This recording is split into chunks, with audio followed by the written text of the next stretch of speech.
नमस्कार दोस्तों, बहुत बहुत स्वागत है आप सभी का द देव आईएएस अकेडमी में। इस लेक्चर हम कंटिन्यू करेंगे भारतीय संविधान संबंधित एमसीक्यू और इसका सेट 9 है।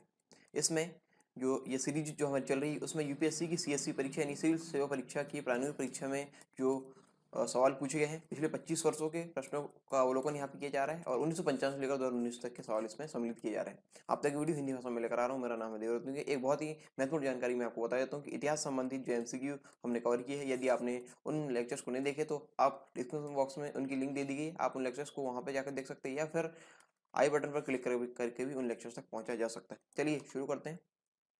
भारतीय शासन अधिनियम 1935 के द्वारा स्थापित संघ में अवशिष्ट शक्तियां किसे प्रदान की गई है या किसे दे दी गई थी 1935 के समय। ठीक है, भारत शासन अधिनियम 1935 के द्वारा स्थापित संघ में अवशिष्ट शक्तियां किसे दे दी गई थी। पहले तो ये समझिए कि अवशिष्ट शक्तियां क्या होती है।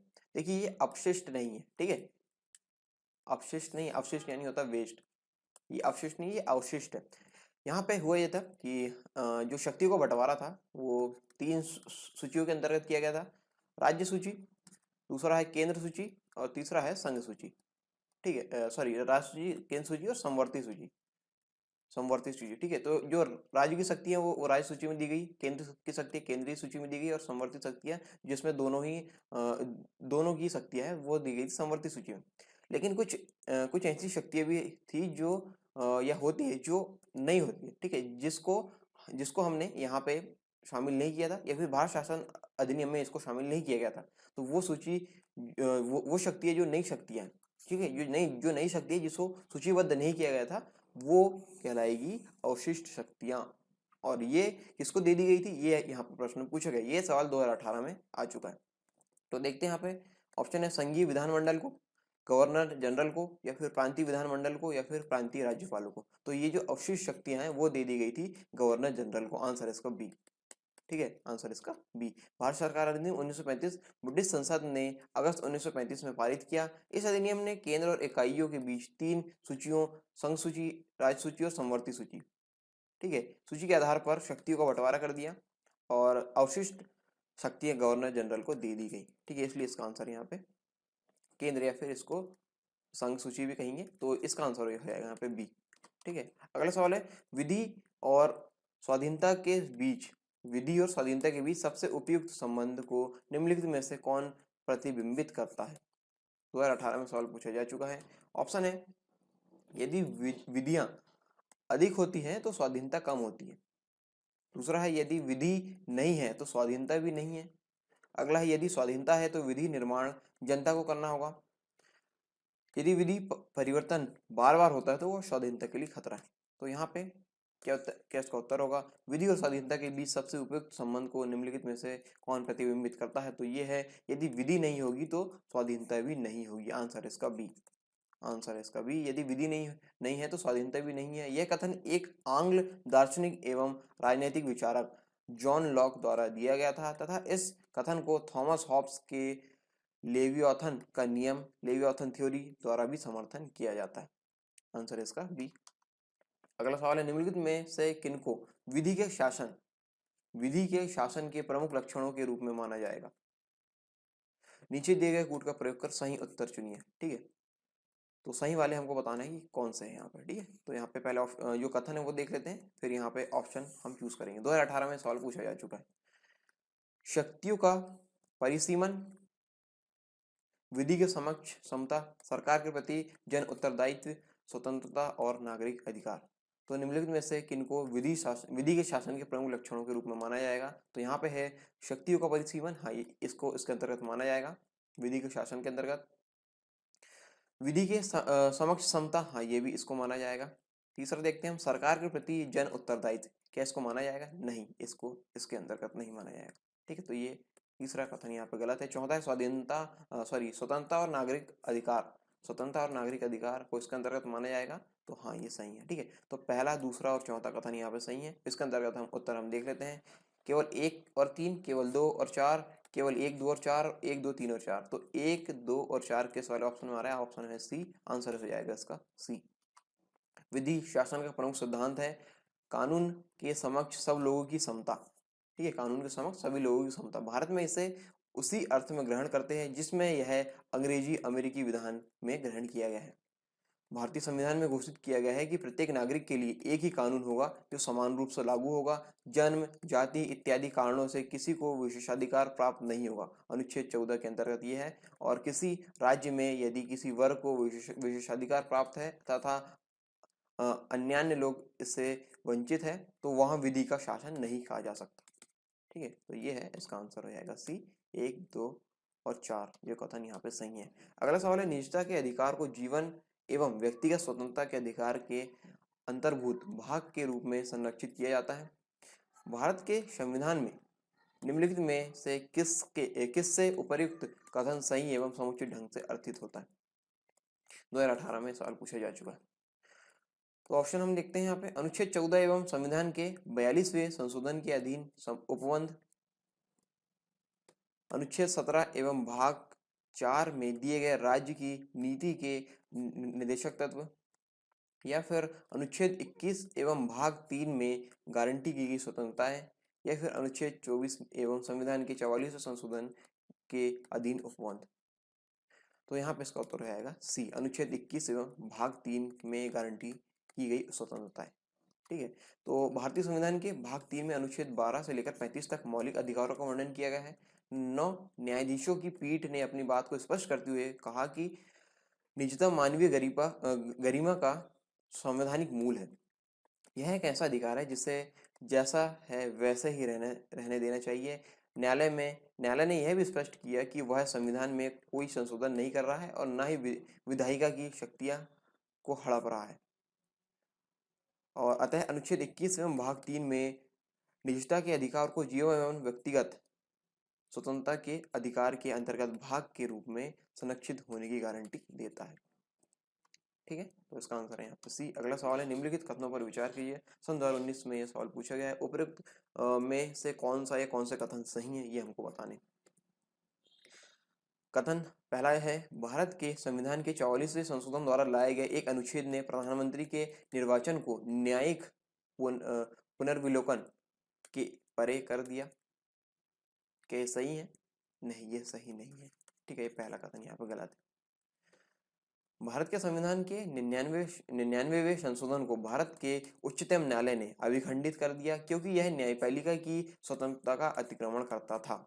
तो ये सही है, ये दूसरा कथन यहाँ पे सही है। तो यहाँ पे उपयुक्त कथनों में से कौन सा सही है हमको बताना है। तो पहला तो गलत है, दूसरा सही है। तो सिर्फ दूसरा वाला कथन यहाँ पे सही है, वो हमको देखना है। केवल एक, केवल दो, एक और दो दोनों, नहीं एक नहीं दो। तो यहाँ पे सिर्फ दूसरा वाला उत्तर है इसका। तो केवल दो वाला सही है, तो केवल दो वाला ऑप्शन यहाँ पे बी आंसर हो जाएगा इसका बी। 99वां संविधान संशोधन अधिनियम 2014 राष्ट्रीय न्यायिक नियुक्ति आयोग NJAC की संरचना एवं कामकाज हेतु संविधान की विभिन्न धाराओं में संशोधन से संबंधित है। और इस अधिनियम के द्वारा संविधान के अनुच्छेद 124 2 127 1 128 217 व 217 2 और 224 का में संशोधन किया गया। इस संशोधन को भारत के उच्चतम न्यायालय ने अभिखंडित कर दिया क्योंकि यह न्यायपालिका की स्वतंत्रता का अतिक्रमण करता था। ठीक है, इसलिए इसका आंसर यहाँ पे बी। अगला सवाल है, निम्नलिखित कथनों पर विचार कीजिए। 2019 में सवाल पूछा जा चुका है और उपयुक्त कथनों में से कौन से कथन सही है, ये हमको बताने। सही वाले यहाँ पे चेक करने। न्यायाधीश जांच अधिनियम 1968 के अनुसार भारत के उच्चतम न्यायालय के किसी न्यायाधीश पर महाभियोग चलाने के प्रस्ताव को लोकसभा के अध्यक्ष द्वारा अस्वीकार नहीं किया जा सकता। क्या ये सही है? नहीं, ये कथन सही नहीं है। ठीक है, दूसरा हम देखते हैं। भारत का संविधान यह परिभाषित करता है और ब्यौरे देता है कि क्या भारत के उच्चतम न्यायालय के न्यायाधीशों की अक्षमता और सिद्ध कदाचार को गठित करते हैं। क्या ये सही है? ये भी सही नहीं है। ठीक है, तीसरा हम देखते हैं। भारत के उच्चतम न्यायालय के न्यायाधीशों के महाभियोग की प्रक्रिया के ब्यौरे न्यायाधीश जांच अधिनियम 1968 में दिए गए हैं। क्या ये इसमें दिए गए हैं? हाँ, ये दिए गए हैं। आंसर आंसर नहीं, ये जो तीसरा कथन है वो यहाँ पर सही है।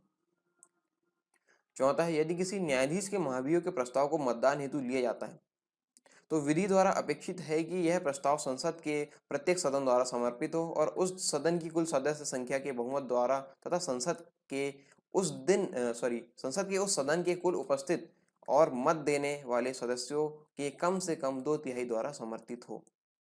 तो क्या ये सही है? हाँ, ये भी सही है। तीसरा और चौथा कथन यहाँ पे सही है। तो उपयुक्त कथनों में से कौन सा सही है, तो हम चेक कर लेते हैं। केवल 1 और 2, केवल 3 और 4 और 1, 3 और 4। तो यहाँ पे इसका उत्तर है 3 और 4 वाले ऑप्शन। तो केवल 3 और 4 इसका उत्तर हो जाएगा। आंसर है इसका सी। भारत में न्यायाधीशों के खिलाफ महाभियोग की प्रक्रिया जजेस इंक्वायरी एक्ट 1968 के तहत शुरू की जाती है और सुप्रीम कोर्ट के न्यायाधीश को राष्ट्रपति के आदेश से हटाया जा सकता है। न्यायाधीश के खिलाफ महाभियोग प्रस्ताव संसद के दोनों सदनों लोकसभा एवं राज्यसभा में 2/3 बहुमत के साथ पारित होना चाहिए और न्यायाधीश के खिलाफ महाभियोग के प्रस्ताव को लोकसभा के 100 और राज्यसभा के 50 सदस्यों का समर्थन होना चाहिए। इसके बाद इस प्रस्ताव को किसी एक सदन में पेश किया जाता है और लोकसभा स्पीकर और राज्यसभा के सभापति के पास महाभियोग के प्रस्ताव को स्वीकार करने अथवा खारिज करने का विशेषाधिकार होता है और महाभियोग प्रस्ताव मंजूर कर लिए जाने के बाद एक 3 सदस्यीय समिति का गठन होता है और यह समिति न्यायाधीश के खिलाफ लगाए गए आरोपों की जांच करती है। इस 3 सदस्यीय समिति में भारत के प्रधान न्यायाधीश अथवा सुप्रीम कोर्ट का एक जज, हाई कोर्ट का मुख्य न्यायाधीश और एक प्रख्यात विधि वेत्ता शामिल होते हैं और समिति यदि इन जांच में न्यायाधीश को दोषी पाती है तो सदन में महाभियोग लगाने की कार्रवाई शुरू होती है। सदन के 2/3 सदस्यों द्वारा महाभियोग का प्रस्ताव पारित हो जाने के बाद उसे दूसरे सदन में भेजा जाता है और दोनों सदनों से 2/3 बहुमत से पारित महाभियोग को राष्ट्रपति के पास भेजा जाता है। इसके बाद राष्ट्रपति न्यायाधीश को हटाने का आदेश जारी करते हैं। तो ये प्रक्रिया है न्यायाधीश को हटाने की। ठीक है, तो इस प्रकार ये है, इसका उत्तर हो जाएगा सी। ठीक है, जो हमने डिस्क्रिप्शन के अंतर्गत यहाँ पे पढ़ा। अगला सवाल है, भारत के संविधान की किस अनुसूची के अधीन जनजातीय भूमि का खनन के लिए निजी पक्षकारों को अंतरण अकृत और शून्य घोषित किया जा सकता है? तीसरी अनुसूची, 5वीं अनुसूची, 9वीं अनुसूची या फिर 12वीं अनुसूची? तो इसका उत्तर है 5वीं अनुसूची। आंसर है इसका बी। भारतीय संविधान के 5वीं अनुसूची के अंतर्गत जनजातीय भूमि का खनन के लिए निजी पक्षकारों को अंतरण अकृत और शून्य घोषित किया जा सकता है। आंसर है इसका बी। अगला सवाल है, भारत के संविधान के संदर्भ में सामान्य विधियों में अंतर्विष्ट प्रतिषेध अथवा निर्बंधन अथवा उपबंध अनुच्छेद 142 के अधीन संवैधानिक शक्तियों पर प्रतिषेध अथवा निर्बंधन की तरह कार्य नहीं कर सकते। निम्नलिखित में से कौन सा एक इसका अर्थ हो सकता है? जो कथन यहाँ पे जो हमने पढ़ा अभी, इसका अर्थ क्या हो सकता है ये हमको बताना है। चलिए एक बार कथन और मैं आपको पढ़ के सुना देता हूँ ताकि ऑप्शन ढूंढने में आसानी हो जाए। भारत के संविधान के संदर्भ में सामान्य विधियों में अंतर्विष्ट प्रतिषेध अथवा निर्बंधन अथवा उपबंध अनुच्छेद 142 के अधीन संवैधानिक शक्तियों पर प्रतिषेध अथवा निर्बंधन की तरह कार्य नहीं कर सकते हैं और इसका अर्थ हमको बताना है। भारत के निर्वाचन आयोग द्वारा अपने कर्तव्यों का निर्वहन करते समय लिए गए निर्णयों को किसी भी न्यायालय में चुनौती नहीं दी जा सकती। भारत का उच्चतम न्यायालय अपनी शक्तियों के प्रयोग में संसद द्वारा निर्मित विधियों से बाध्य नहीं होता। देश में गंभीर वित्तीय संकट की स्थिति में भारत का राष्ट्रपति मंत्रिमंडल के परामर्श के बिना वित्तीय आपात घोषित कर सकता है। कुछ मामलों में राज्य विधानमंडल संघ विधानमंडल की सहमति के बिना विधि निर्मित नहीं कर सकते। तो क्या है इसका आंसर? इसका आंसर यहाँ पे है बी। ठीक है, भारतीय संविधान के अनुच्छेद 142 के अंतर्गत हम देख लेते हैं क्या है। उत्तर यह है, भारत का उच्चतम न्यायालय अपनी शक्तियों के प्रयोग में संसद द्वारा निर्मित विधियों से बाध्य नहीं होता है। ठीक है, तो यहाँ पे 142 के अंतर्गत जो है वो हम देख लेते हैं। उच्चतम न्यायालय अपनी अधिकारिता का प्रयोग करते हुए ऐसी डिग्री पारित कर सकेगा या ऐसा आदेश कर सकेगा जो उसके समक्ष लंबित किसी वाद या विषय में पूर्ण न्याय करने के लिए हो और इस प्रकार पारित डिग्री या किया गया आदेश भारत के राज्य क्षेत्र में सर्वत्र ऐसी रीति से जो संसद द्वारा बनाई गई किसी विधि द्वारा या उसके अधीन विहित किए जाए और जब तक इस निमित्त इस प्रकार उपबंध नहीं किया जाता तब तक ऐसी रीति से जो राष्ट्रपति आदेश द्वारा विहित करते हैं प्रवर्तनीय होगा। ठीक है, तो ये आपने डिस्कशन यहाँ पे सुना है अभी। तो इसके अंदर इसका आंसर है बी। और यहाँ पे देख लेते हैं हम एक और पॉइंट यहाँ पे रह गया है। संसद द्वारा इस निमित्त बनाई गई किसी विधि के उपबंधों के अधीन रहते हुए उच्चतम न्यायालय को भारत के संपूर्ण राज्य क्षेत्र के बारे में किसी व्यक्ति को हाजिर कराने के किन्हीं दस्तावेजों के प्रकटीकरण या पेश कराने के अथवा अपने किसी अवमान का अन्वेषण करने या दंड देने के प्रयोजन के लिए कोई आदेश करने की समस्त और प्रत्येक शक्ति होगी। ठीक है, तो ये दूसरा पॉइंट है इसके अंतर्गत, जो 142 के अंतर्गत जो हमने देखा, अनुच्छेद 142 के अंतर्गत। अगला सवाल है मातृत्व लाभ संशोधन अधिनियम 2017 के संदर्भ में के संबंध में निम्नलिखित में से कौन सा या कौन से कथन यहाँ पे सही है, ये हमको बताना है। और ये सवाल 2019 में पूछा जा चुका है। नीचे दिए गए कोड का प्रयोग कर सही उत्तर हमको चुनना है। गर्भवती महिला प्रसव पूर्व 3 महीने और प्रसवोत्तर प्रसव के बाद यानी कि 3 महीने के लिए सवेतन अवकाश की हकदार है। शिशु गृहों वाले प्रतिष्ठानों के लिए माता को प्रतिदिन कम से कम 6 बार शिशु गृह जाने की अनुमति देना अनिवार्य होगा। 2 बच्चों वाली महिलाओं को न्यूनीकृत हक मिलेंगे। तो यहाँ पे चलिए चेक करते हैं इसको, कथन सही है गलत। तो तीसरे से हम चेक करते हैं, 2 बच्चों वाली महिलाओं को न्यूनीकृत हक मिलेंगे, तो ये सही है। इसके ऊपर वाला हम चेक करते हैं, शिशु गृह वाले प्रतिष्ठानों के लिए माता को प्रतिदिन कम से कम 6 बार शिशु गृह जाने की अनुमति देना अनिवार्यता होगा। तो ये 6 बार नहीं है, ये है 4 बार। ठीक है, ये 4 बार है, तो इसलिए ये कथन यहाँ पे गलत हो जाता है। पहला है, गर्भवती महिलाएं प्रसव पूर्व 3 महीने और प्रसव पूर्वोत्तर 3 महीने के लिए सवेतन अवकाश की हकदार है, ये भी सही नहीं है। सिर्फ तीसरा वाला कथन यहाँ पर सही है। तो इसके अंतर्गत हम ऑप्शन देख लेते हैं, केवल 1 और 2, केवल 2, केवल 3, 1, 2 और 3। तो केवल 3 वाले यानी आंसर है इसका सी, केवल 3 वाला है। इसके बारे में और हम अधिक जानकारी यहाँ पर देख लेते हैं। इस अधिनियम के अनुसार संगठित क्षेत्र में काम करने वाली महिलाएं 26 सप्ताह के पूर्ण वेतन वाले मातृत्व अवकाश की हकदार होंगी और नियोक्ता को 500 मीटर यानी आधा किलोमीटर 0.5 किलोमीटर के दायरे में किसी भी स्थान पर क्रेच क्या होता है, शिशु गृह यानी जहाँ पे शिशुओं को रखा जाता है और वहाँ पे देखभाल की जाती है किसी अन्य के द्वारा। ठीक है, तो क्रेच की सुविधा प्रदान करना अनिवार्य बनाया गया है और माँ को एक दिन में 4 बार क्रेच में जाने की अनुमति होगी और पहले 2 शिशुओं के बाद 12 सप्ताह का मातृत्व अवकाश मिलेगा। ठीक है, पहले 2 शिशुओं के बाद 12 सप्ताह का मातृत्व अवकाश यहाँ पे मिलेगा, जो कि 2 शिशुओं के पहले ये है 26 सप्ताह का। ठीक है, तो इसका आंसर हो जाएगा यहाँ पे सी। अगला सवाल है, भारत के संविधान के संदर्भ में निम्नलिखित कथनों पर विचार कीजिए। उपयुक्त में से कौन सा या कौन से कथन सही है, ये हमको बताना है। 2019 में यह सवाल पूछा जा चुका है। किसी भी केंद्रीय विधि को संवैधानिक रूप से अवैध घोषित करने की किसी भी उच्च न्यायालय की अधिकारिता नहीं होगी। भारत के संविधान के किसी भी संशोधन पर भारत के उच्चतम न्यायालय द्वारा प्रश्न नहीं उठाया जा सकता। उपयुक्त में से कौन से कथन सही है, हमको बताना है। केवल 1, केवल 2, 1 और 2 दोनों, नहीं 1 नहीं 2। तो यहाँ पे ये जो दोनों ही कथन जो दिए गए हैं, किसी भी केंद्रीय विधि को संवैधानिक रूप में अवैध घोषित करने की किसी भी उच्च न्यायालय की अधिकारिता नहीं होगी और भारत के संविधान के किसी भी संशोधन पर भारत के उच्चतम न्यायालय द्वारा प्रश्न नहीं उठाया जा सकता। ये दोनों ही कथन यहाँ पे गलत है। ठीक है, दोनों ही कथन यहाँ पे गलत है। तो गलत वाले जो ऑप्शन है वहाँ हम देख लेते हैं, केवल 1, केवल 2, 1 और 2 दोनों, ना तो 1 ना ही 2, यानी दोनों ही कथन यहाँ पे गलत है। तो सही वाला कौन सा है, यहाँ पे उत्तर रहेगा इसका डी।